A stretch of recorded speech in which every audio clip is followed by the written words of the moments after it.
tuar.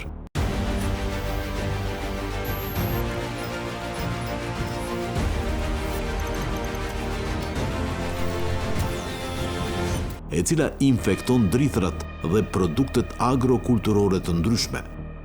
Këto funge mund të shfaqen gjatë periudhës kohore në fush, gjatë rritjes apo tharjes ose magazinimit të tyre. Termi mikotoksin u përdor për herë të parë në vitin 1962 në një ngjarje veterinare në Angli. Në atë kohë, rreth 100.000 zogjë të gjelave të detit ngordhën si pasojë e ushqimit të kontaminuar me këtë lloj kërpudhe.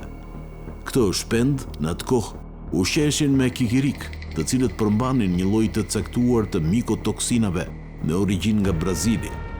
Ndërkohë, përgjatë dekadave rritja e kërkesës së konsumit të lartë për ushqim, ngrohja globale e të tjerë, ndikuan në përhapjen më të shumtë në të gjithë botën dhe deri më sot mbeten të rrezikshme për njerëzit dhe kafshët.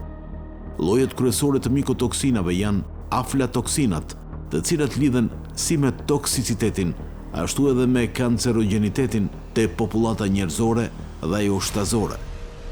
Sipas raportit të vitit 2014 të Departamentit të Kimisë Industriale në Fakultetin e Shkencave të Natyrës Tiranë, janë elementë të tillë të cilët nëse përdoren për një kohë të gjatë në mënyrë akute, ato shkaktojnë dobësim të imunitetit, si edhe kancer.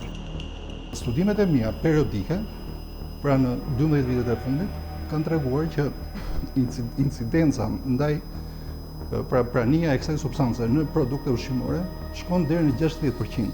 Pra mendoni sikur të kemi ekspozim 60% të këtij 30%, pra 2/3, mendoni që kjo mund të shkojë deri në 500 individ, mund të shkojë, pra nga 60 deri në 500 individ mund të jetë numri i sëmundjeve ose i individëve të prekur nga kjo sëmundje.